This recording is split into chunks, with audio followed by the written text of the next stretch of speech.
আসসালামু আলাইকুম। সবাই কেমন আছেন? আশা করি সবাই ভালো আছেন। আজ আপনাদের জন্য নিয়ে এসেছি গল্পের ৯ নম্বর পর্ব।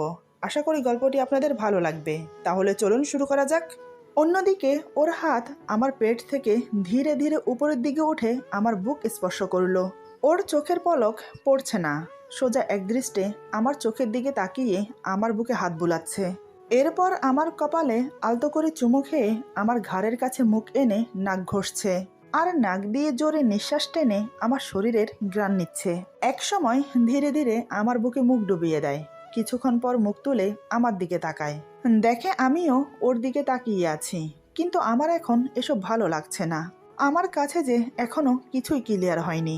আমি বললাম, আমি তোমাকে কিছু জিজ্ঞেস করেছি, তার উত্তর না দিয়ে তুমি এসব কি করছো? রাফি বলে, সব বলবো, তার আগে আমাকে একটু আদর করতে দাও।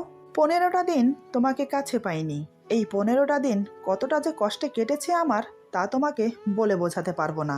আমি বললাম, কিন্তু রাফি আমার ঠোঁটের ওপর আঙ্গুল রেখে বলে, এখন কোনো কথা নয়, সব পরে বলবো।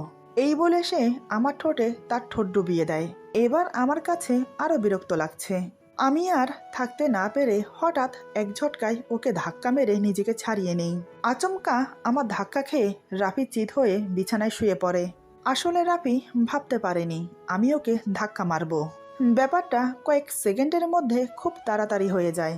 আমার এমন আচরণে রাফি খুব কষ্ট পায়।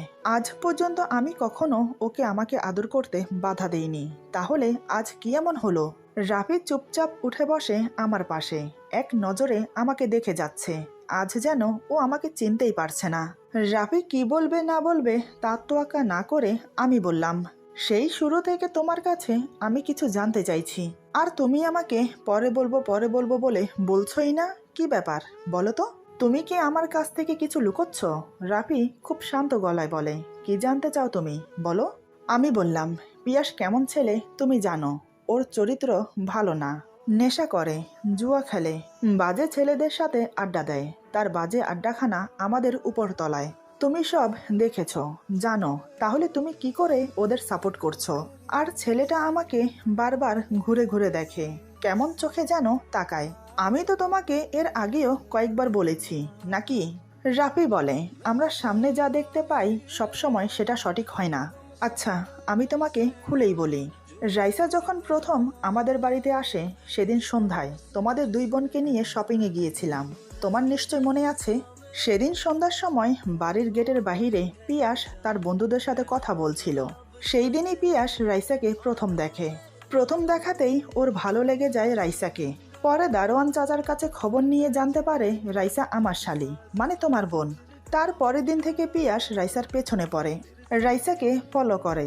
রাইসা কোথায় যায় না যায়, কি করে, কোনো ছেলের সাথে কথা বলছে কিনা, নানান বিষয়ে নজর রাখতে শুরু করে। তবে সেটা রাইসার নজর এড়িয়ে। রাইসা কিন্তু এসবের কিছুই জানতো না। এভাবেই চলল কয়েক মাস। একদিন বৃহস্পতিবার, রাইসা কোচিং শেষ করে সব বান্ধবীদের সাথে আড্ডা মারছে। আড্ডা মারতে এতটাই ব্যস্ত ছিল যে ঘড়ির দিকে আর খেয়াল ছিল না। তোমার মনে আছে নিশ্চয়ই, একদিন রাইসার ফিরতে দেরি হচ্ছিল, আর তুমি আমাকে ওকে খুঁজতে পাঠিয়েছিলে, সেদিনের ঘটনা। যাই হোক, এদিকে কিছুটা দূরে গাড়ি দাঁড় করিয়ে গাড়ির ভেতরে বসেছিল পিয়াস। সে তো রাইসাকে দেখে যাচ্ছে আর বারবার ঘড়ি দেখছে, কারণ আজ এত রাত হয়ে গেল অথচ রাইসা বাসায় যাচ্ছে না। বেশ কিছুক্ষণ পর হঠাৎ রাইসা ঘড়ির দিকে তাকিয়ে চমকে উঠে বলে, ওরে বাবা, আজ তো অনেক দেরি হয়ে গেল। আজ নির্ঘাত আপুর বকা খেতে হবে। কিন্তু এত রাতে আমি একা যাব কি করে? ওদের মধ্যে দুজন ছেলে ফ্রেন্ড ছিল। রাইসার কথা শুনে একজন বলে, আরে চিন্তা করিস না, আমার বাসাও তোদের ওইদিকে, তুই বরং আমার সাথে চল, যাওয়ার পথে তোকে নামিয়ে দেব। ছেলেটার কথা শুনে রাইসা রাজি হয়ে গেল। তারপর আর দেরি না করে ছেলেটার বাইকের পেছনে বসে পড়ল। ছেলেটা বলে, ধরে বস, তা না হলে পড়ে যাবি। রাইসা এবার ছেলেটার কাঁধে হাত রাখে। তারপর ছেলেটা বাইক স্টার্ট করে দেয়। এদিকে পিয়াস গাড়িতে বসে বসে সব দেখছে, যেটা ওর একদম পছন্দ হয়নি। যাকে ও ভালোবাসে সে কিনা অন্যজনের বাইকে চড়ে তার কাঁধে হাত রেখে যাবে। রাগে ফুঁসতে থাকে পিয়াস। ও এবার পিছু করতে লাগলো ওদের। এদিকে আমি বেরিয়ে সবখানে খুঁজে না পেয়ে বাড়ির দিকে আসছিলাম। বাড়ির কাছে আসতেই আমার চোখ পড়ল গেটের কাছে রাইসা আর পিয়াস দাঁড়িয়ে আছে। আমি দূরে গাড়ি দাঁড় করিয়ে দেখতে লাগলাম কি হচ্ছে। ওদেরকে দেখে যা বুঝতে পারলাম তা হলো পিয়াস রাইসাকে ধমকাচ্ছে। প্রত্যেকটা ধমকের সাথে সাথে রাইসা কেঁপে কেঁপে উঠছে আর কান্না করছে। এসব দেখে আমি না গিয়ে পারলাম না। আমি গিয়ে গাড়ি ওদের সামনে দাঁড় করালাম। গাড়ির কাছে নামিয়ে দুজনের উদ্দেশ্যে বললাম, কি হচ্ছে এখানে? দেখি কেউ কোনো কথা বলছে না। পিয়াসকে বললাম, পিয়াস কি হয়েছে? পিয়াস বলে, কি হয়েছে সেটা আমাকে জিজ্ঞেস না করে ওকে জিজ্ঞেস করেন কি করেছে ও। আমি গাড়িতে বসে ভাবলাম, এই অবস্থায় যদি রাইসাকে নিয়ে বাসায় ফিরি তাহলে তোমার হাজারটা প্রশ্নের মুখোমুখি হতে হবে আমাকে। তাই আমি ওদেরকে নিয়ে একটা রেস্টুরেন্টে গেলাম। 3 জনের জন্য 3টা কফি অর্ডার দিয়ে 3টা চেয়ার দখল করে বসলাম। কিছুক্ষণ পর কফি এলো। আমি কফিতে চুমুক দিয়ে বললাম, এবার বলো তোমাদের সমস্যা কি? এবারও দুজন চুপ, কথা বলছে না। আমি রাইসাকে বললাম, রাইসা কি হয়েছে আমাকে খুলে বলো। আমাকে দেখার পর থেকে রাইসা কিছুটা স্বাভাবিক হয়। রাইসা এবার প্রথম থেকে সব খুলে বলে আমাকে। সব শুনে আমি পিয়াসকে বললাম, এখন বলো তোমার সমস্যা কি? রাইসা যদি ঘরে দেরি করে আসে সেটা দেখার জন্য আমি আছি, ওর বোন আছে, ওকে শাসন করার জন্য, ওকে বকার জন্য আমরা তো আছি। কিন্তু তুমি কেন ভাই শুধু শুধু ওকে বকা দিচ্ছ? ও দেরি করে আসুক, ওর বন্ধুর বাইকে করে আসুক, এটার জন্য তুমি কেন ওকে বকা দেবে? এখানে তোমার সমস্যাটা কোথায় আমাকে বলো। পিয়াস কোনো দ্বিধা না করেই বলে, আমার সমস্যা আছে। ও কোন সাহসে ওই ছেলের কাঁধে হাত রেখে বাইকে বসেছে? আর এত দেরি করে আড্ডা দেওয়ার মানে কি? কোচিং শেষ করে বাসায় চলে যায় প্রায় দেখি। শুধু বৃহস্পতিবার একটু বান্ধবীদের সাথে আড্ডা দিয়ে 7:30 8টার মধ্যে বাসায় চলে যায়, তাতেও কোনো প্রবলেম না। কিন্তু আজ এত দেরি হলো কেন? রাত কয়টা বাজে এখন? এত রাত পর্যন্ত একটা মেয়ে বাহিরে থাকা একদম সেফ না, সেটা কি ও জানে না? আমি পিয়াসকে বললাম, তার মানে কি তুমি প্রতিদিন রাইসাকে ফলো করো? পিয়াস বলে, হ্যাঁ প্রতিদিন, যেদিন থেকে রাইসা এই বাড়িতে এসেছে তার পরের দিন থেকে। আমি বললাম, কেন? পিয়াস রাইসার দিকে তাকিয়ে বলে, কারণ আমি ওকে ভালোবাসি, তাই আমি ওকে চোখে চোখে রাখি। পিয়াসের কথা শুনে আমি আর রাইসা দুজনেই অবাক। রাইসা তো অবাক হয়ে ওর দিকে তাকিয়ে আছে। আমি বললাম, পিয়াস তুমি কি বলছো? ভেবে বলছো তো? পিয়াস বলে, এখানে ভাবার কি আছে? ভালোবাসা কি ভেবে চিনতে হয় নাকি? যখন হয়ে যায় তখন এমনিতেই হয়ে যায়। আমি বললাম, দেখো পিয়াস, ভালোবাসি বললেই হয় না, ভালোবাসতে যোগ্যতা লাগে। তুমি ছেলে হিসেবে ভালো, দেখতে হ্যান্ডসাম, পড়াশোনা জানো, কিন্তু তোমার বাজে অভ্যাসগুলোর জন্য কোনো মেয়ে তোমাকে ভালোবাসবে না, এমনকি রাইসাও না।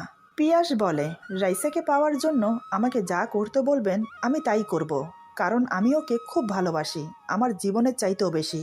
আমি বললাম, তাহলে তোমার খারাপ অভ্যাসগুলো ত্যাগ করে ভালো একটা চাকরি খোঁজো। আমি কথা দিচ্ছি, যদি তুমি নিজেকে ভালো করতে পারো, আমার যদি মনে হয় তুমি আমার শালীর যোগ্য, তাহলে আমি নিজে দাঁড়িয়ে থেকে তোমাদের বিয়ে দেব।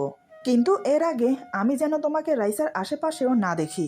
পিয়াস বলে, আপনি আমাকে যেভাবে বলবেন, যা বলবেন আমি সেভাবেই করব, তবে রাইসার কাছ থেকে দূরে যেতে পারবো না। আমি বললাম, এভাবে তো ওর পড়াশোনায় ডিস্টার্ব হবে। পিয়াস বলে, আপনি যেটা ভাবছেন সেটা না, আমি দূরে থেকেই ওকে দেখব, এখন যেভাবে দেখি। আমি বললাম, তাহলে ঠিক আছে। রাইসা বলে, কিন্তু ভাইয়া? আমি বললাম, ও বলছে তো তোমাকে ডিস্টার্ব করবে না। তারপর থেকে একে অপরকে শুধু দূর থেকেই দেখতো। রাইসাকে দেখে পিয়াসের মুখে হাসি ফুটলেও রাইসার মুখে হাসি ফুটতো না, কারণ তার মনে পিয়াসকে নিয়ে খুব ভয় থাকতো। রাইসা খুব ভয় পায় পিয়াসকে। ওর ভয় ভাঙানোর জন্য আজ ওকে পিয়াসের সাথে আসতে বলেছি। আর কিছু জানতে চাও তুমি? আমি বললাম, তাহলে অমন করে আমার দিকে তাকিয়ে থাকতো যে? রাফি বলে, ওইটা তোমার মনের ভুল। আসলে পিয়াস নিচ থেকে বারান্দার দিকে তাকিয়ে থাকতো রাইসাকে দেখার জন্য, কিন্তু বারবার রাইসার জায়গায় তুমি এসে দাঁড়াও, আর বেচারা তোমাকে দেখে মুচকি হেসে চলে যায়। যেহেতু ও নেশা করে, তার জন্য ওর চোখ সবসময় লাল থাকে। এজন্য তোমার দিকে তাকালেই তুমি মনে করো ওর নজর ভালো না, নজর খারাপ একটা ছেলে। এবার নিশ্চয়ই বুঝতে পেরেছো। এখন তো তোমার কোনো আপত্তি থাকার কথা না। দেখো, ওরা একে অপরকে ভালোবাসে, সেখানে আমরা বাধা দেওয়ার কে বলো? আমার মনে হয় না পিয়াসের সাথে রাইসার বিয়ে হলে অসুখী হবে। পিয়াস ওকে যথেষ্ট ভালোবাসে, তা না হলে 2টা বছর ধরে এত টেক কেয়ার করতো না। এবার আশা করি তোমার সব প্রশ্নের উত্তর তুমি পেয়ে গেছো। আমি মাথা নিচু করে বললাম, রাফি বলে, আমি গিয়ে দেখি ওরা ওদিকে কি করছে। এই বলে রাফি বেরিয়ে গেল রুম থেকে, সাথে আমিও। অন্যদিকে রাইসা চুপ করে আছে দেখে পিয়াস আবার বলে, এই কথা বলছো না কেন? রাইসা বলে, থাকবো, আমার যে এখন তোমাকে চাই, ভালোবাসি তোমাকে। পিয়াস যেন নিজের কানকে বিশ্বাস করাতে পারছে না। পিয়াস ব্যস্ত হয়ে বলে, কি বললে তুমি? আরেকবার বলো না প্লিজ। রাইসা বলে, আমি তোমাকে ভালোবাসি। রাইসার কথা শুনে পিয়াসের হাতের বাঁধন আরো শক্ত হলো। পিয়াস বলে, তোমার মুখ থেকে ভালোবাসার কথা শোনার জন্য কতটা যে ব্যাকুল হয়েছিলাম আমি, তুমি জানো? আমিও তোমাকে অনেক ভালোবাসি, বড্ড বেশি ভালোবাসি। আজ আমি অনেক খুশি। বলো কি চাই তোমার? যা চাইবে তাই দেব। রাইসা বলে, আমার শুধু তোমাকে চাই, আর কিছু চাই না। পিয়াস বলে, আরে আমি তো তোমারই আছি, নাকি এর বাহিরে কি চাও বলো? রাইসা বলে, কিছু চাই না। পিয়াস বলে, কিছু চাই না বললেই হলো? এই বলে পকেট থেকে মানি ব্যাগ বের করে সেখান থেকে 10,000 টাকা বের করে রাইসার হাতে দেয়। পিয়াস বলে, এটা রাখো। রাইসা বলে, টাকা? টাকা দিয়ে কি করব আমি? আমার টাকা লাগবে না, তোমার টাকা তোমার কাছে রাখো। পিয়াস বলে, আমার টাকা মানে তোমার টাকা, আমার কাছে টাকা ছাড়া আর অন্য কিছু নেই দেওয়ার মতো। আমি যদি জানতাম যে আমার পাগলিটা আজ আমাকে ভালোবাসার কথা বলবে, তাহলে তো আমি আমার মন মতন করে একটা গিফট সাজিয়ে নিয়ে আসতাম। এখন লক্ষ্মী মেয়ের মতো টাকাটা রাখো। রাইসা বলে, না না, এখন আমি কোনো টাকা রাখতে পারবো না, টাকার বদলে অন্য কিছু দাও। পিয়াস বলে, আমার কাছে অন্য কিছু নেই, কি দেব বলো তো? রাইসা বলে, তা আমি কি জানি। পিয়াস বলে, কি ফ্যাসাদে পড়লাম রে বাবা, এখন কি দেই তোমাকে? রাইসা বলে, আমি জানি না। পিয়াস বলে, এই তুমি আমাকে ছাড়ো, আগে আমি তোমার মুখ দেখি, তারপর বলছি তোমার কি চাই। রাইসা পিয়াসকে ছেড়ে দিয়ে বলে, আমার মুখ দেখে তুমি কি করে বুঝবে আমার কি চাই? পিয়াস কোনো কথা না বলে রাইসার মুখের দিকে তাকিয়ে থাকে। বেশ কিছুক্ষণ পর মুচকি হেসে বলে, বুঝেছি, আমার পাগলির কি চাই। এই বলে আবার রাইসাকে বুকের সাথে জড়িয়ে ধরে ওর কপালে একটা চুমু খেয়ে বলে, এবার হয়েছে নাকি আরো দেব? রাইসা লজ্জায় কোনো কথা না বলে পিয়াসকে শক্ত করে জড়িয়ে ধরে। বেশ কিছুক্ষণ এভাবে সময় কাটলো। পিয়াস বলে, এই বলছি কি, শোনো না, আমাকে না এখন যেতে হবে। রাইসা বলে, এত রাতে তুমি চলে যাবে? না গেলে হয় না? পিয়াস রাইসার কপালে আরও একটা চুমু খেয়ে বলে, কাল সকালে ইন্টারভিউ আছে, এখন না গেলে হচ্ছে না। দোয়া করো কালকে যেন আমার চাকরিটা হয়ে যায়, তাহলে খুব শীঘ্রই তোমাকে আমার কাছে নিয়ে আসবো। তুমি জানো, তোমাকে ছাড়া থাকতে আমার এখন খুব কষ্ট হবে। এতদিন তোমার শরীরের স্পর্শ আমি পাইনি, তাই কোনো সমস্যা হয়নি, কিন্তু আজ তোমার ছোঁয়া আমাকে তোমার মায়ায় বেঁধে ফেলেছে। এখন তোমাকে ছাড়া আমার প্রতিটা মুহূর্ত খুব কষ্টে কাটবে। আরও অনেক কথা বলে রাইসাকে বোঝাতে লাগলো। এদিকে রাফি দরজার বাহিরে দাঁড়িয়ে বলে, এই তোমাদের কথা হয়েছে নাকি আরও বাকি আছে? পিয়াস রাইসাকে বলে, এই দেখো ভাইয়া ডাকতে চলে এসেছে, চলো বাইরে যাই। এই বলে রাইসাকে নিয়ে বেরিয়ে এলো। দুজনের দিকে তাকিয়ে রাফি বলে, বাহ, বেশ রোমান্টিক মুহূর্ত কাটিয়েছ দুজন, দেখে তো তাই মনে হচ্ছে। তা ভাই, দুজনের মধ্যে সব ঠিকঠাক হয়েছে তো? পিয়াস বলে, হয়েছে, সব হয়েছে আপনার জন্য। আপনি যদি আমাদেরকে সাপোর্ট না করতেন তাহলে হয়তো সম্ভব হতো না কিছুই। কি বলে যে আপনাকে ধন্যবাদ জানাবো আমার ভাষা নেই। রাফি বলে, থাক, আর ধন্যবাদ দিতে হবে না, তোমাদের জন্য যেটা করেছি সেটা আমার কর্তব্য ছিল। এখন তো রাত অনেক হয়ে গেছে, এত রাতে যাওয়া ঠিক হবে কি? আমি বলি কি, তুমি থেকে যাও, ভোর 4টা বাজে না হয় রওনা দিও। পিয়াস আর না করল না, কারণ সে রাইসার শরীরের স্পর্শ পেয়ে রাইসার জন্য ব্যাকুল হয়ে আছে। রাতে থেকে গিয়ে যদি আরেকবার সুযোগ পায় ওকে কাছে পাওয়ার, তাই সে আশায় সে থেকে গেল। আমি বললাম, রাইসা তুই আমার সাথে থাকবি, চল। রাফি বলে, পিয়াস তুমি আমি একসাথে থাকবো, চলো। আমি ভেবেছিলাম রাফি বলবে, রাইসা কেন তোমার সাথে থাকবে, ওকে ওর রুমে ঘুমাতে দাও, কিন্তু না, ও তো এ কথা বলল না। তাহলে কি অভিমান করে আছে? অভিমান করে থাকাটাই স্বাভাবিক। বিনা বাজায় আমি ওকে অপমান করেছি, সন্দেহ করেছি, এমনকি থাপ্পড় মেরেছি, তারপরেও সে আমাকে ভালোবাসে বলে ছুটে এসেছে আমার কাছে, আর আমি কি করলাম? আবার ওকে কষ্ট দিলাম। একটু আদরিত করতে চেয়েছিল আমাকে, সেটাও আমি করতে দিলাম না, তাই অভিমান করে আছে আমার সাথে। আমি ওর দিকে কিছুক্ষণ তাকিয়ে থেকে রাইসাকে নিয়ে রুমে চলে গেলাম। রাফি আর পিয়াস দুজন আমাদের পাশের রুমে ঘুমোতে গেল।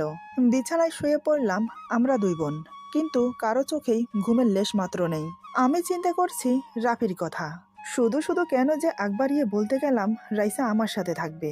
আমার এখন খুব মন চাইছে ওকে জড়িয়ে ধরে ঘুমোতে, কিন্তু এখন কি করব?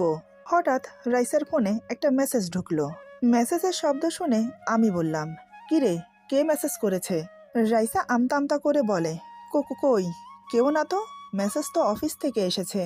আমি বললাম, ও, ঘুমিয়ে পড়। রাইসা আমার কথার কোনো উত্তর না দিয়ে চুপি চুপি মেসেজটা দেখতে লাগলো। পিয়াস মেসেজ করেছে, রাইসা, বড় আপু ঘুমিয়ে গেলে একটু বাহিরে আসিও, তোমাদের কলপারের দিকে আসার আগে আমাকে একটা মেসেজ করিও। খুব মিস করছি তোমাকে, এই রাতে তোমাকে আরেকটু বুকে নিতে চাই। মেসেজটা পড়ে রাইসার মুখে হাসি ফুটে উঠল। এবার সে অপেক্ষা করতে লাগলো আমি ঘুমানোর জন্য, কিন্তু আমার যে ঘুম আসছে না। রাফির জন্য ছটফট করছি আমি, তাই এপাশ ওপাশ করতে থাকি। রাইসা থাকতে না পেরে বলে, আপু, কি হয়েছে তোর, এমন করছিস কেন? ঘুম আসবি না? আমি বললাম, না রে, ঘুম আসছে না আমার, কেমন যেন অস্থির অস্থির লাগছে। রাইসা বলে, বুঝেছি, দুলাভাইয়ের জন্য ছটফট করছিস, পাশের রুমেই তো আছে, ডেকে দেব? আমি একটু মেকি রাগ দেখিয়ে বললাম, নিজের চরকায় তেল দে, অন্যের চরকায় তেল দিতে হবে না। রাইসা বলে, স্বামী স্ত্রীর মধ্যে ছোটখাটো ঝগড়া হতেই পারে, তাই বলে অভিমান করে থাকাটা ঠিক না। আমি জানি তোর ঘুম আসছে না দুলাভাইকে ছাড়া, তুই ডাকতে না পারলে বল আমাকে, আমি ডেকে দিচ্ছি। আমি বললাম, কেন, ওকে ডাকতে হবে কেন? ওর কি হাত পা নেই? ও আসতে পারে না? আসলে নিজে থেকে আসবে, না হলে থাক, আসার দরকার নেই। রাইসা বুঝতে পারলো আপু মুখে যতই বলুক না কেন দরকার নেই, মনে মনে কিন্তু ঠিকই দুলাভাইয়ের সঙ্গ এখন চাইছে। ওইদিকে রাফি আমাকে নিয়ে ভাবতে ভাবতে ঘুমিয়ে গেছে, কিন্তু পিয়াস জেগে আছে রাইসার সাথে দেখা করার জন্য। আমি এপাশ ওপাশ করতে করতে এক সময় চোখ লেগে এলো। রাইসা মনে করেছে আমি ঘুমিয়ে গেছি, তাই সে চুপি চুপি বিছানা থেকে উঠে বেরিয়ে গেল। আমি কিন্তু টের পেয়েছি, তবে কিছু বললাম না, কারণ এটাই তো স্বাভাবিক। এদিকে রাইসা বেরিয়ে গিয়ে পিয়াসকে মেসেজ করলো। রাইসার মেসেজ ফোনে ঢুকতেই পিয়াস ধীরে ধীরে বিছানা ছেড়ে বেরিয়ে এলো।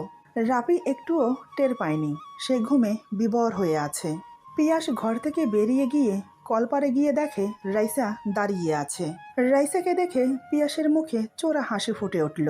নিজের ভালোবাসার মানুষকে বুকে জড়িয়ে নেওয়ার আগ্রহটা আরো শতগুণ বেড়ে গেল রাইসাকে দেখে। পিয়াস আর এক মুহূর্ত দেরি না করে ছুটে গিয়ে রাইসাকে নিজের দিকে ফিরিয়ে শক্ত করে জড়িয়ে ধরল। প্রথমে রাইসা ঘাবড়ে গেল, পরে যখন বুঝতে পারল যে পিয়াস ওকে জড়িয়ে ধরেছে, তখন সেও ওকে জড়িয়ে ধরে। পিয়াস বলে, এত দেরি করলে কেন, কতটা মিস করেছি তোমাকে, তুমি জানো? রাইসা বলে, কি করব, আপু তো ঘুমায়নি, তাই আমিও আসতে পারিনি। তুমি জানো ওদের মধ্যে রাগ অভিমান চলছে। পিয়াস বলে, কেন, কি হয়েছে? রাইসা বলে, তেমন কিছু না, সামান্য ভুল বোঝাবুঝি হয়েছে, আর কিছু না, ও ঠিক হয়ে যাবে, তুমি চিন্তা করো না। এখন বলো, তুমি আমাকে এখানে কেন রেখেছ? পিয়াস বলে, কেন আবার? তোমাকে বুকে নেওয়ার জন্য। রাইসা বলে, শুধু বুকে নেওয়ার জন্য, আর কিছু না? পিয়াস বলে, আরও তো অনেক কিছু করতে ইচ্ছে করে, কিন্তু সমস্যা আছে, এখন করা যাবে না। রাইসা বলে, সমস্যা? কিসের সমস্যা? পিয়াস রাইসার মাথায় একটা চুমু খেয়ে বলে, সমস্যা হচ্ছে আমাদের এখনো বিয়ে হয়নি, বুঝেছ? রাইসা বলে, বুঝেছি, তুমি না অনেক ভালো, আমাকে ক্ষমা করে দিও, আমি তোমাকে ভুল বুঝে দূরে সরিয়ে রেখেছিলাম এতদিন। পিয়াস বলে, এটা তুমি অনেক বড় অন্যায় করেছো আমার সাথে, তাই বিয়ের পর সব সুদে আসলে উসুল করব তোমার থেকে। রাইসা বলে, সেটা কিভাবে? পিয়াস বলে, ভালোবেসে আদর করে। এই বলে রাইসার কপালে আলতো করে একটা চুমু খেয়ে বলে, রাত অনেক হয়েছে, যাও ঘুমিয়ে পড়ো। রাইসা বলে, আরেকটু থাকি না? পিয়াস বলে, আরেকটু থাকবে? ঠিক আছে, থাকো। এই বলে রাইসাকে আরও শক্ত করে জড়িয়ে ধরে। এদিকে আমি আর থাকতে না পেরে উঠে রুম থেকে বেরিয়ে পাশের রুমে গেলাম। রুমে গিয়ে দেখি রাফি কাত হয়ে শুয়ে আছে। আমি ধীরে ধীরে ওর সামনে গিয়ে দাঁড়ালাম। ওর মলিন মুখটা দেখে খুব মায়া হচ্ছে, ইচ্ছে করছে বুকের সাথে জড়িয়ে ধরে আদর করি। কিন্তু আমি যে অনেক বড় ভুল করেছি। ওর মতো সাদামাটা ভালো মানুষটার চরিত্রে কলঙ্কের দাগ লাগিয়ে দিয়েছি আমি। ওর নির্ভেজাল ভালোবাসার উপর আঙ্গুল তুলেছি আমি। 15 দিন পর আজ আমাকে বুকে নিয়ে একটু আদর করতে চেয়েছিল। ওর ভালোবাসা দিয়ে আমার অভিমান ভাঙাতে চেয়েছিল। কিন্তু আমি কি করলাম? লোকটাকে ধাক্কা দিয়ে ফেলে দিলাম। কথাগুলো ভাবতে ভাবতে আমি ওর পায়ের কাছে বসলাম। ওর পায়ে হাত বুলিয়ে দিতে লাগলাম। কথাগুলো ভাবতে ভাবতে কখন যে চোখ থেকে জল গড়িয়ে পড়তে লাগলো বুঝতেই পারিনি। এদিকে চোখের পানি পড়ছে আর আমি ওর পায়ে হাত বুলিয়ে দিচ্ছি। এভাবে প্রায় বেশ কিছুক্ষণ সময় কেটে গেল, কিন্তু আমার খেয়াল ছিল না যে আমার চোখের পানি ওর পায়ে পড়ছে। এদিকে পায়ে টপ টপ করে চোখের পানি পড়ার কারণে রাফির ঘুম ভেঙে যায়। রুমে কোনো লাইট জ্বালানো ছিল না, তবে বাহিরের লাইটের আলোর কারণে ঘরে ঝাপসা আলো ছড়িয়েছে। সেই আলোতে হালকা হালকা সবকিছু দেখা যাচ্ছে। এদিকে রাফির ঘুম ভাঙতেই পায়ের দিকে তাকিয়ে দেখলো কেউ একজন বসে আছে। রাফি ঘুম ঘুম ভাব নিয়ে বলে, কে ওখানে? আচমকা রাফির কথা শুনে আমি যা করলাম তা দেখে রাফি সত্যিই ঘাবড়ে গেল। ভূত দেখার মতো ভয়ে কুঁকড়ে যায়। সে বুঝতে পারল না এক মুহূর্তের মধ্যে কি হলো। তারপর সে এবার যা করলো, এরপর যা হলো। আজকের গল্প এখানে সমাপ্ত। গল্পের অন্তিম পর্ব পেয়ে যাবেন আগামী পর্বে। আশা করি গল্পটি আপনাদের ভালো লাগবে। সবাই ভালো থাকবেন, সুস্থ থাকবেন। আল্লাহ হাফেজ।